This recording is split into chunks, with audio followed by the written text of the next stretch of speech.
So you continue to compete, although you still had concussion symptoms, and you also trained. Did that training include sparring with concussions? Yes, I never missed a heartbeat as far as the training went, but it was a struggle because I had to keep self-medicating and reaching down in to get that little extra, but it took away from me. It finally took its toll on me, but I was under that mindset, and I wanted it that bad.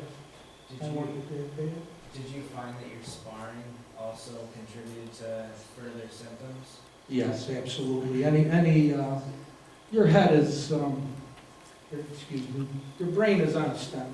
I'm sure we're all aware of this. It's in fluid encased in your skull, and every time that you get a bang to the head, it slams to the other side of your head, where the bruise occurs. So even if you wear headgear during training, that headgear don't fall into that misconception that it prevents things. The only thing a headgear prevents are facial cuts. They don't prevent concussions. Okay, because nothing is going to prevent your brain from moving inside your head. And yes, every day that constant sparring, it just added to it catapulted everything. Good question. Yes, miss. Speak up. One of your R's was rehab. Is there anything you can do like right after concussion other than rest, or are you talking long-term rehab? Okay. Is there anything you can do? You said one of your R's, the 3 R's, was rehabilitation. Yes. Is that just rest, or is there things you can do right after? Okay. Well, the first thing, once you report it, now you're under the supervision of a doctor. And it's his recommendation as to, and telling the physical therapist or whomever upon your rehab. But usually, you don't do much on a concussion. Rest is the main thing, and that includes staying away from the games and the TV and just complete rest, because sometimes the light bothers you. Even homework, I know. It can affect you. You really need to rest. Rest is the most important factor to recovery. Complete rest. And even taking a walk sometimes can be a challenge with a concussion. And all concussions vary in degree. And all times of healing, it's individual. So we all have to take it slow, but the best thing you can do is trust your doctor and be honest with your symptoms. Don't be in a hurry, because concussions heal. They heal, but you have to let them heal. And the only time it becomes a problem is when you get the concussion on top of the one that didn't heal. That's the culprit. If you let them heal, you're going to be fine unless you get multiple. And I think you're going to monitor that very well, so I don't believe that's a problem. Yes. Can you explain your law that you had passed? Can you go into more detail about that? Loss. The law? Oh, the law. Okay, yes. The law is called the Concussion Management Awareness Act, and it really started in 2010, but like any law, you have to go through all the red tape. And Senator Nozzolio and Senator Hannon were real bulldogs with us. And the first thing, they make every trainer and coach go through training steps that are copacetic across the board, so that everybody's on the same page and follows the same rules and regulations when it comes time for handling a concussion. So that put everybody on the same page, to make sure that this one here wasn't doing it one way and that one there wasn't doing it another. But the most important aspect of that law is that there's a 24-hour wait period. And if an athlete has even the slightest inkling, or they have even the slightest inkling that athlete's had even a minor bang, concussion, after evaluating them, they must sit out a minimum of 24 hours, but cannot return to play without a medical authorization. And of course, you have to be symptom-free. So, you know, that alleviates an athlete from mistakenly being put in harm's way. And a lot of times, it's a matter of funding. The bigger schools have their trainers on site that can do a pretty accurate evaluation, but it takes some of the smaller schools that are under budget. Now the coach becomes, not only the coach, he becomes the trainer. And when a player comes out with an injury, this guy has the task of evaluating this player and coaching the game at the same time. And that's so unfair, not only to the coach, but to the athlete. So this alleviates that problem from happening. Now that coach doesn't have to be the doctor. He can be the coach. That individual, that player has to sit out and be evaluated by a physician. So thank God for that. We're not going to have that problem anymore. So those are the two main parts of that law. And 39 other states now are going to follow that same law that we passed as a blueprint. And can I say it? I'm just so thankful. Any other questions? Yes, miss. How long after you stopped boxing did you start with your tremors? I think it was 10 years, 10 or 12 years. I never had the tremors before. The fog was slight and the forgetfulness was there, but it seemed to progress with time. Yeah, and part of nature of the beast, I guess. Yes. I know you said you didn't actually get diagnosed until like 4 years later, but did you have any other treatment other than your neurologist? I actually didn't get diagnosed till several years later. I just knew that I was. But then the neurologist, I was in denial, of course. It can't be. And I even went for a second opinion after I got the first one. But it all came back the same. Of course, you're going to be in that denial. But I forgot the question now. That's okay. Was the only treatment you got from the neurologist, or did you have other treatments? No, there's not much they can do for it outside of. They gave me some medicine for depression, but that didn't work too good. Really, I came out on my own with a lot of support and love and family and friends.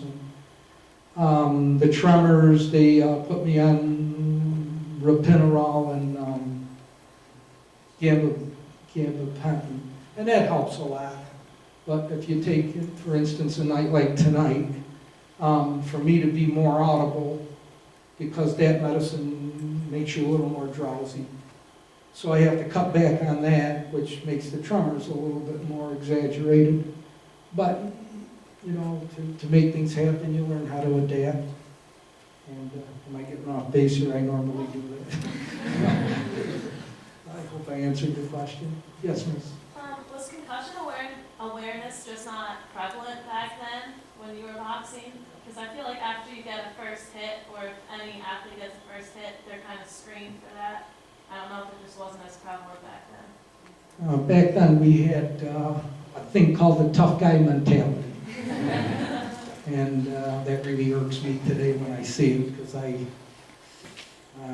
that's another subject. But, you know, that was the thing. We didn't know concussion was for people that got into a bad car accident and got knocked out completely. And then, oh, wow, they had a concussion.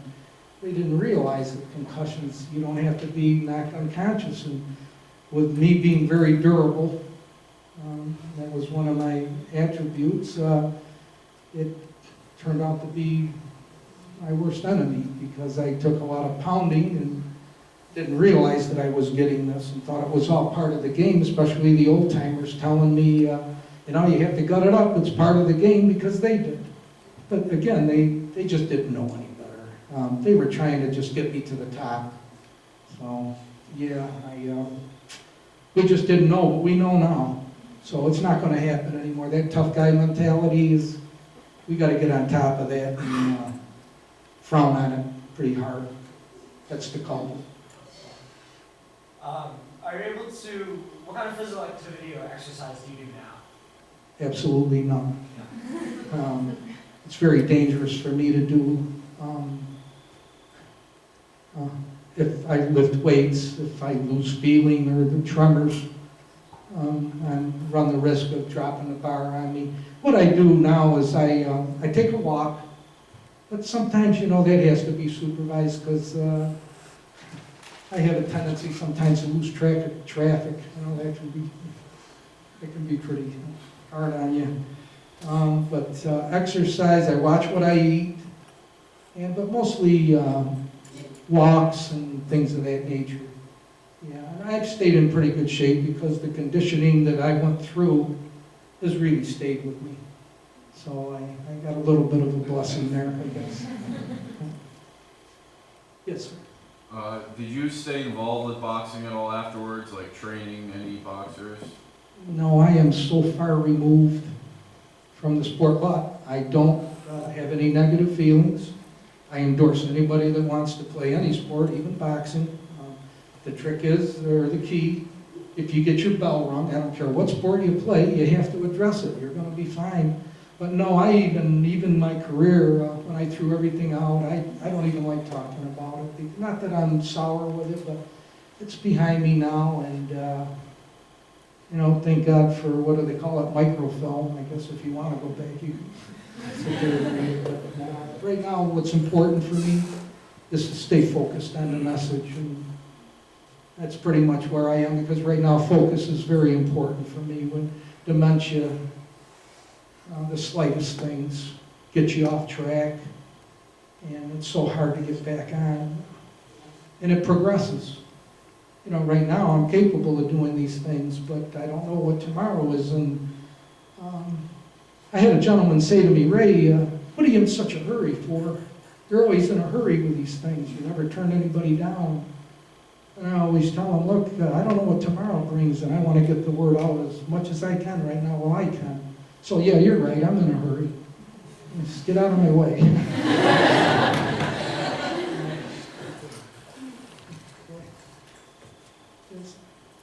Do you have any other physical symptoms, like do you lose sensation or weakness other than just the overall fatigue? You know, it's a funny thing about tremors. I'm glad you brought that up. I can shake your hand, I still have a good grip. Okay, I can still write. But the tremors are on rest.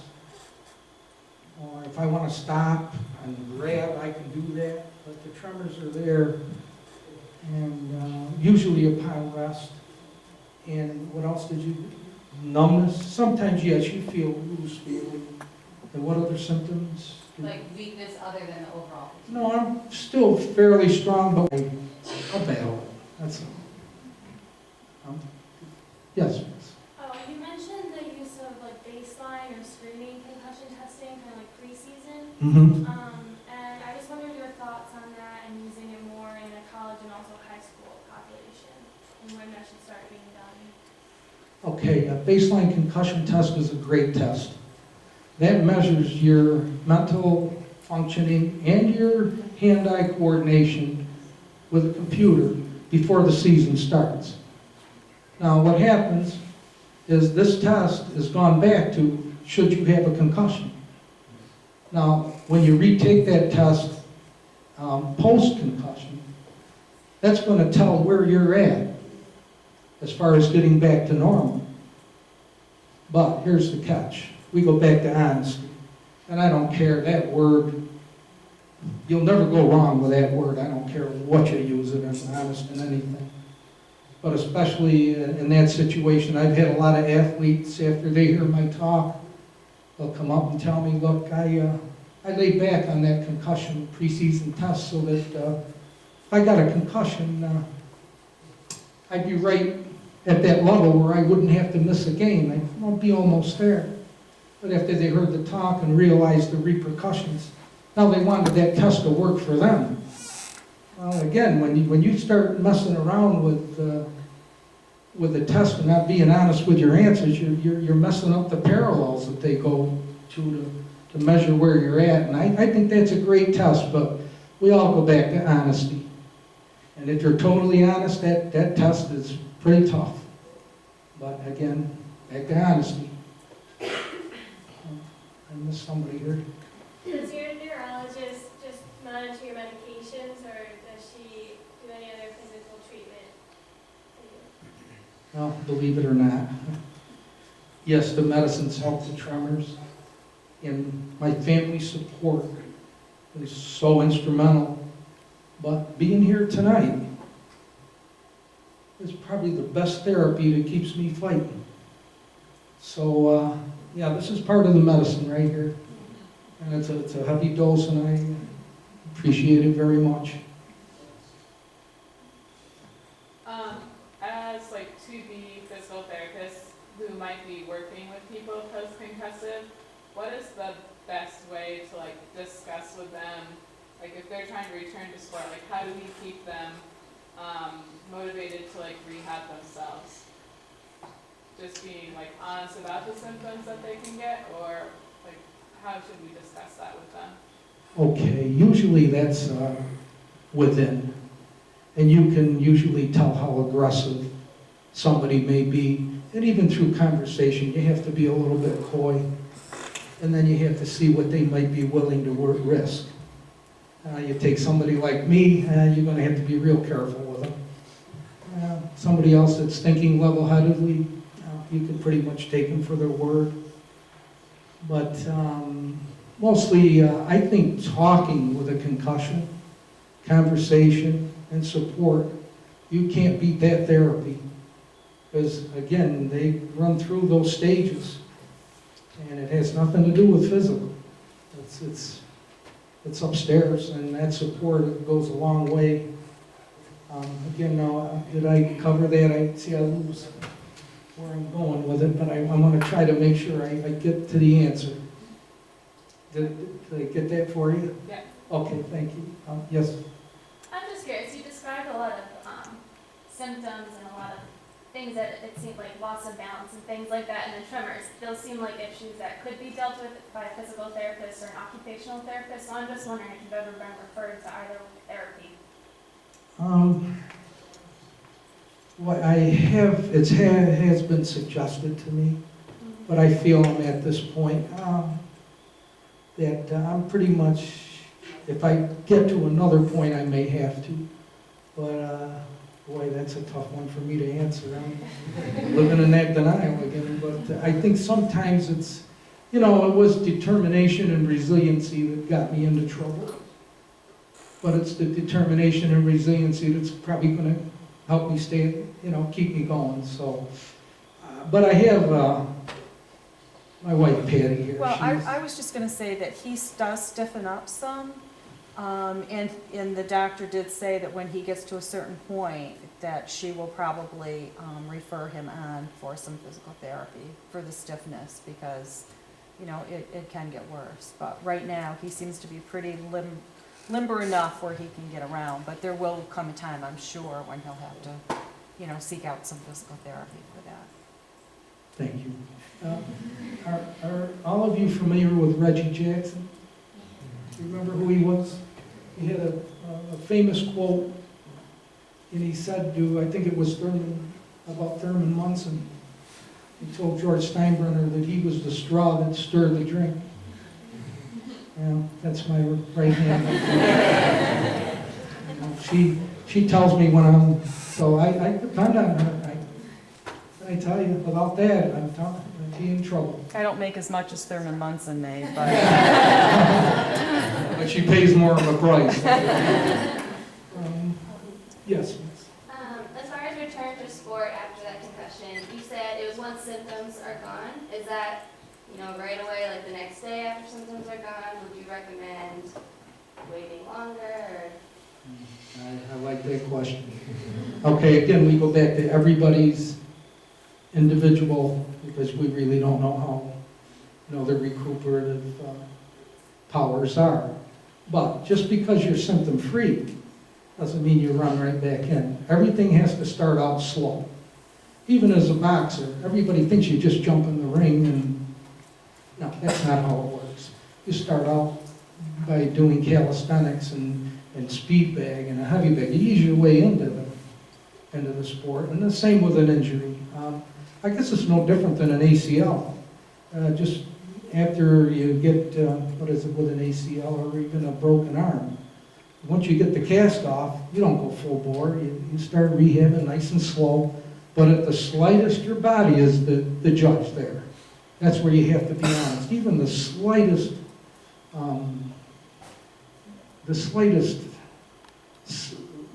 form of a symptom, you have to be honest with it, and then you have to lay back. And it's so worth it to be patient, because you'll play again. If you challenge that, like I did, you run the risk of not only losing the sport you love, but you're going to give up a lot of things that it's not worth it. Yes, sir. Ray, how long have you been running the concussion awareness program? Well, that's a good question. Very good question.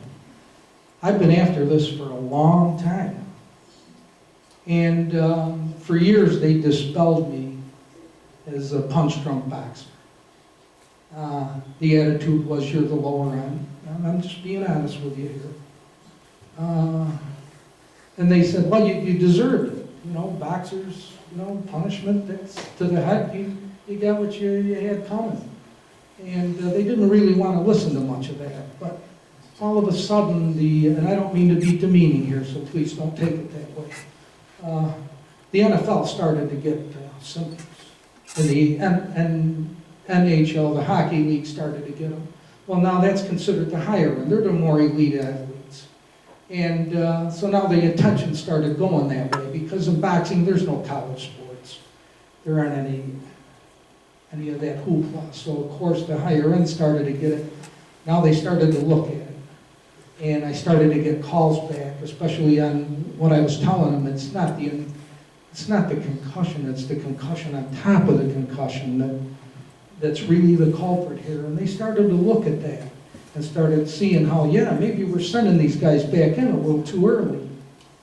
And then it started to take off about 4 years ago, and I have been so busy, even nationally, I get calls and emails that I couldn't be happier about, because that message is getting out there. Pretty soon, we're going to be on top of this, and permanent brain damage from a sport is going to be complete,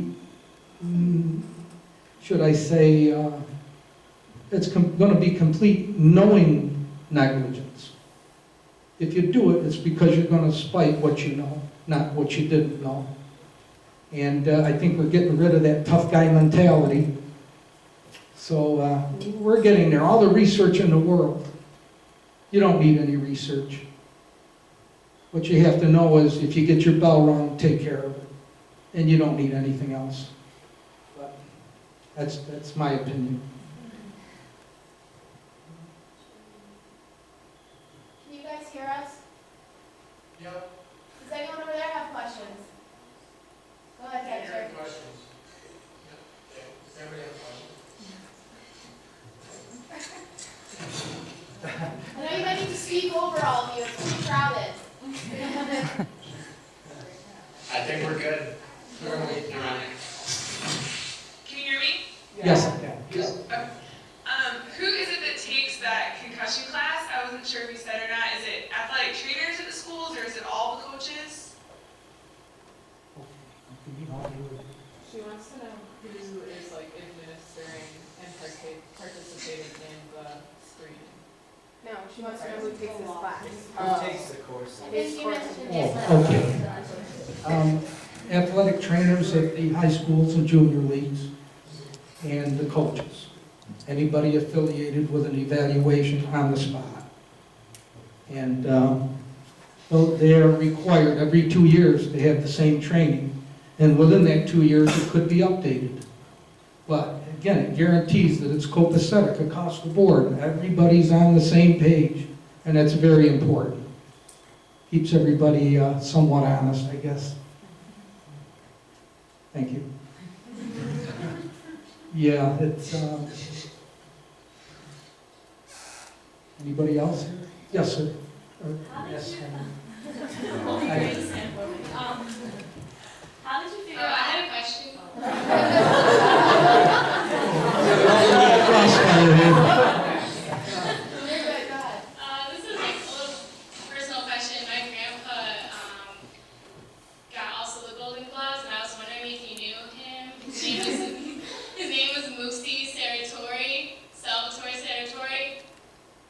They called him Moosey. Where was he from, Buffalo? Rochester. Geneva. Moose, yes, I know him very well. His name was Shanghai Saratoria. Yeah, that's my grandpa.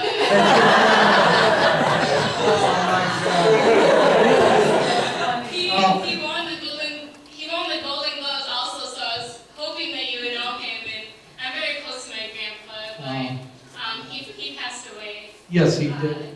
And I wasn't around when he passed away, but I'm going to tell you a little about your grandpa.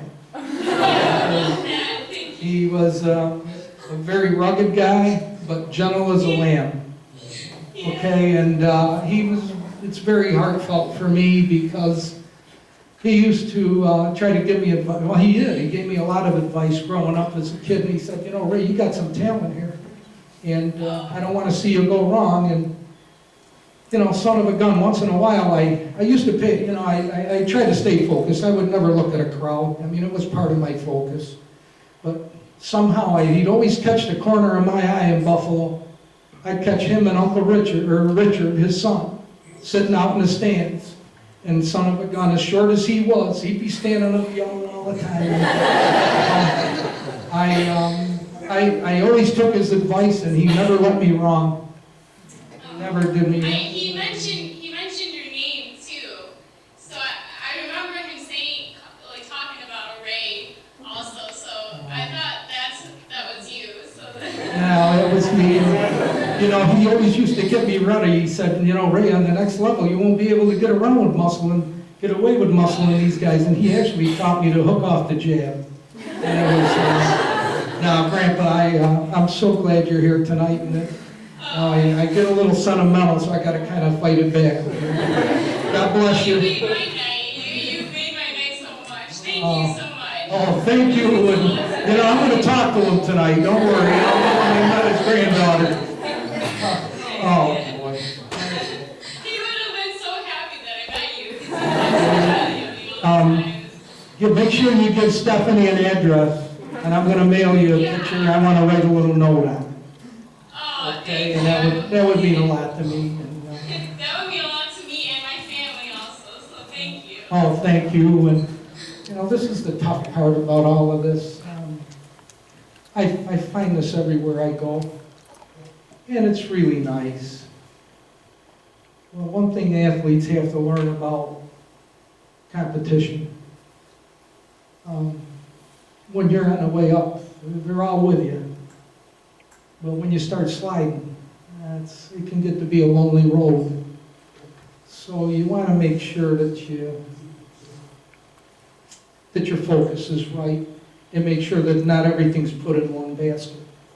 Make sure you're well-rounded, because to make it to the top, seldom, it's a very minute percentage. Well, again, this one here, it happens, but this one's special. It's special. Okay, I'm ready here if anybody. Oh, yeah, so I didn't mean to. And that's the thing about this, even in conversations, when we're in public, if I have more than one person talking, I lose. And I try to stay focused, but even in crowds, I get confused, so just bear with me. I want to get everybody. I don't believe the last question is answered. I was just wondering how you learned all the information about the concussions and second impact. Did you learn a lot of the information from reading articles, or did you have like a mentor that taught you a lot, or how did you learn that? Self-taught. I retained what I went through, and there were little things that I had written down that I went back to, and that was the theory. I knew what I went through, and I knew that first concussion, I was good to go. I knew it was the second one on top of the first one within 1 week. I was never the same after that. So I don't think it took Einstein to figure out that you better let these things heal. Because I saw other football players getting several, and they were fine. And, you know, everybody thinks that a boxing concussion is different than a football concussion. Well, yeah, they're a little bit different, but it's like saying Well, the cat and the lion are both cats. Well, one's a lion and one's a tiger, but they're still a cat. The same with a concussion. They are what they are, and yeah, okay. I think I got sidestepped on that one. Did I answer that pretty good? Yeah, thank you. Okay, I had somebody else here, if you remember. Okay, I heard just a tiny bit about the new studies or finding some association between repeated concussions and possible suicide attempts. Have you heard anything on that? yes. Again, I'm glad. This is a great class here. I was interviewed again by ABC Sports, and I think it was CBS also called me about when Junior Seau committed supposed suicide. And they asked me what I felt about that. And, I said probably the best thing that happened to me was that I was broke. The friends that I had around me were the real. And I had that family support that were supporting me because they love me. And I can't say this in Junior's case, but in the high scale athletes where they made millions of dollars, I guess it's human nature for some people to not be sincere. And a lot of them were around those athletes for the ride. And they were not doing the best things for them so that they could recuperate and get on track. Because sometimes money brings you to other areas of maybe drinking a little too much or going to this party instead of resting and getting your proper rest and getting proper advice, because everything's fast when you make that kind of money. And I explained to them also, dementia is something you have to catch because it's an animal that it progresses, and you have to keep it from getting a hold of you. Once it gets a hold of you, you can't beat it alone. And I do believe in my own heart that's what happened to him. He didn't quite have the support that I had. They grabbed a hold of him, and he just couldn't beat it. It's the nature of that beast. It got a hold of him, and he just couldn't take it anymore because it's so painful. I mean, it's not a pain like a back pain.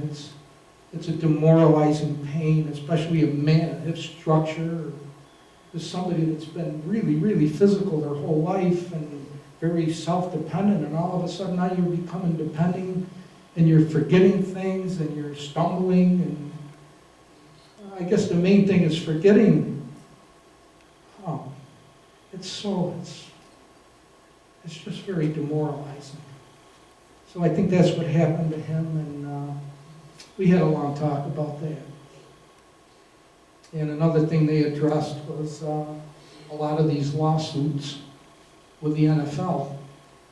And I got a little controversial there. And my belief was I saw 3,000 players now suing because nobody had told them within the last 10 years that repeated head injuries, many repeated head injuries, untreated, were harmful to them. Well, I kind of looked at that a little differently. But so be it if that's what they believe. It's just that I felt bad that they were suing for all that money, and I didn't hear any of them, at least that I heard, was putting that back toward the kids, towards education or anything of that nature. And I guess I struggle with that a little bit. I'm self-funded. But you know what? The best things in life are free, and I'm going to keep this free. Okay, because sometimes when you start taking the money, you get a little shaky, I think. So I'm going to keep it free, and I hope if they do go through with their lawsuits, they take a good chunk of that money and put it into educating with big billboards and more commercials to the kids to report that head injury and come up with more of the slogans. It's all about education. We have to protect the kids from themselves.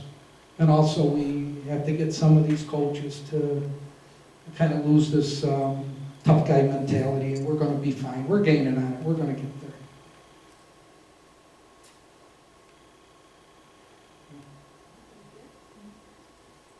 Thank you.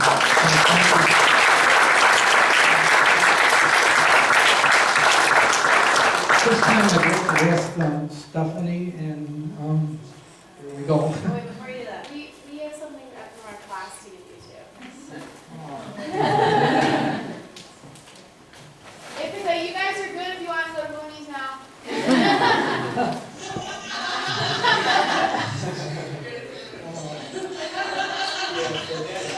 Did your questions all get answered? Oh, I'm sorry. Anybody else with a question? You good? Thank you very much. Thank you. Thank Bye, you. guys. Thank you. Thanks. And at this time, I'd like to present Stephanie and Jillian with an autographed glove as a token of my appreciation for supporting the Second Impact and for being proactive with concussion management and awareness.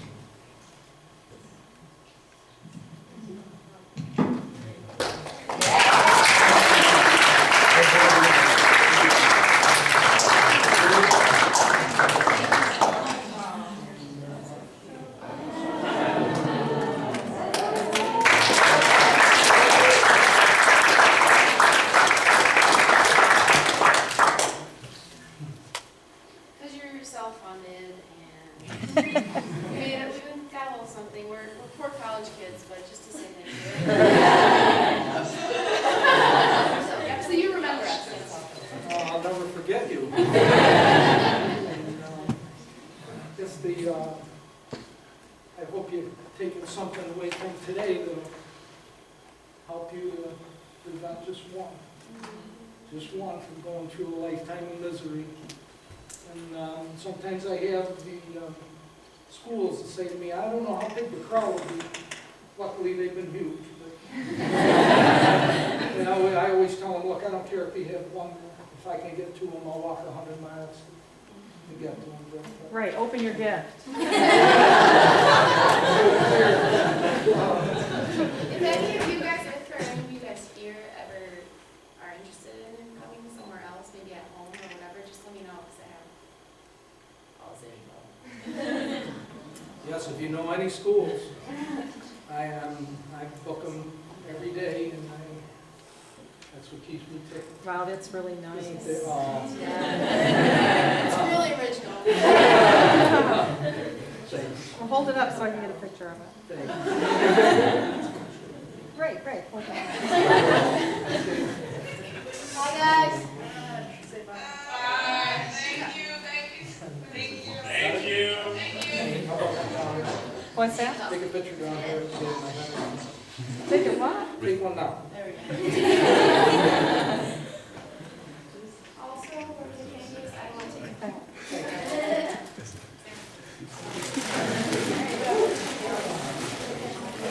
If anybody wants any pamphlet or articles, they're up front. If you have any other questions, I'd like to meet you. When he was boxing? No, I really did not. Yeah, but when the symptoms started getting, we were married when the symptoms started really kind of coming.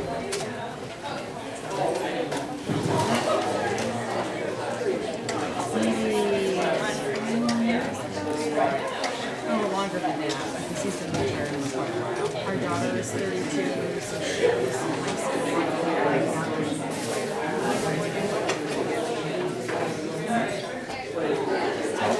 It's so hard. Depending. We just had a new grandchild, so we're really excited about that. So, yeah. Not gonna lie, you're easy all the time. Does this take you like pretty much nationwide? Or are you statewide? Statewide, okay. However, EDC made us do comments. Good morning. So yeah,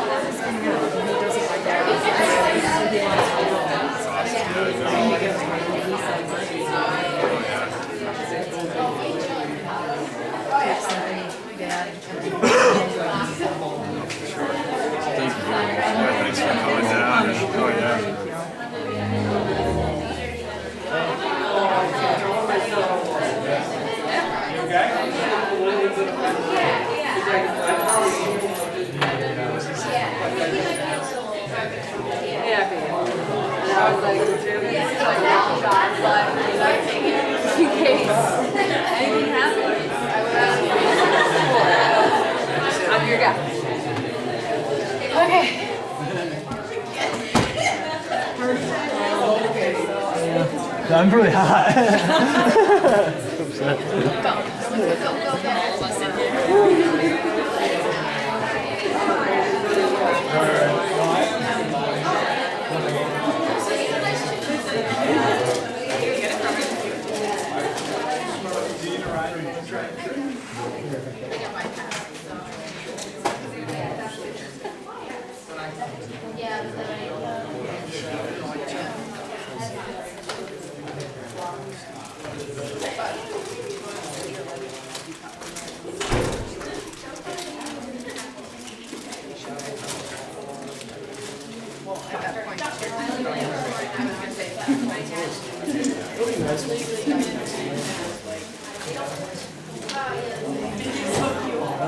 It's so fitting.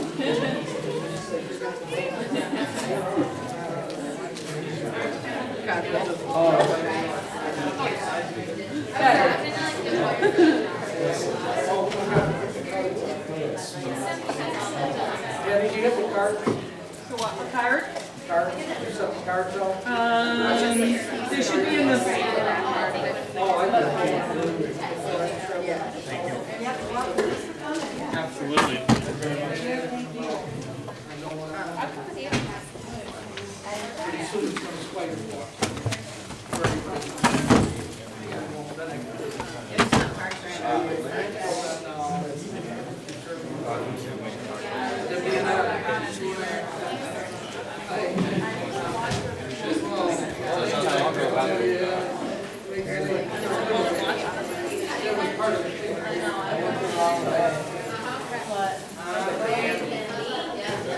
This one's right here.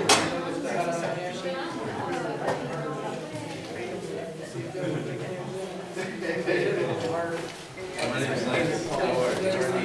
The sand is just in the parking lot. In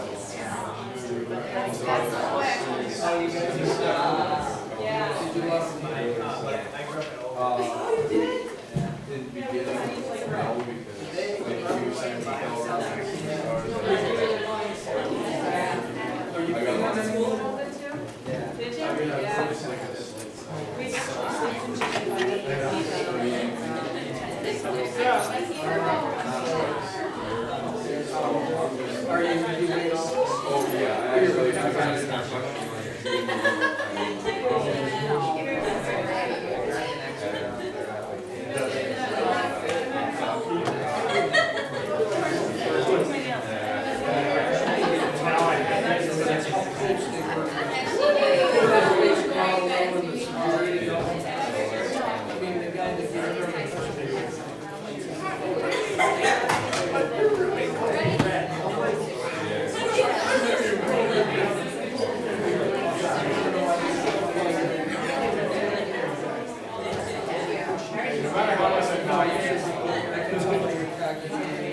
like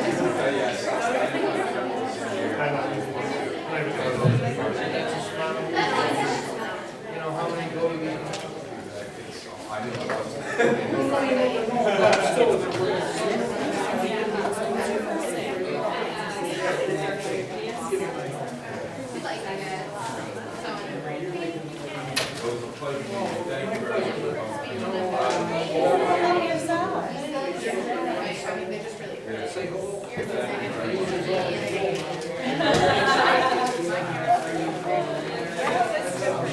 I got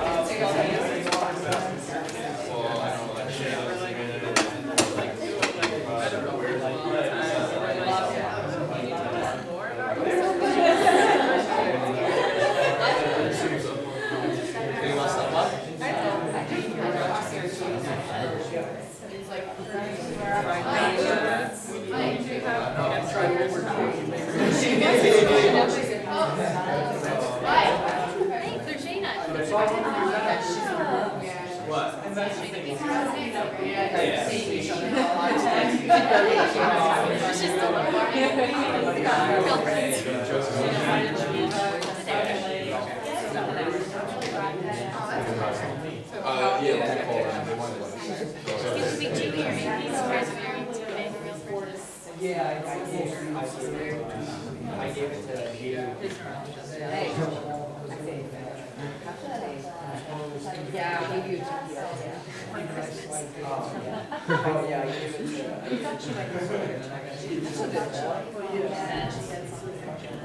We left our candy in the bowl. We're heading back. Yeah, she better hurry up and get it. It's only 7 o'clock. They're still. Yeah. Yeah. Oh, no, she's only 8 months. Yeah. They're in New Jersey. His mom was So I forget. I just didn't know what to get. Like Starbucks is always a great thing. I love the scarf.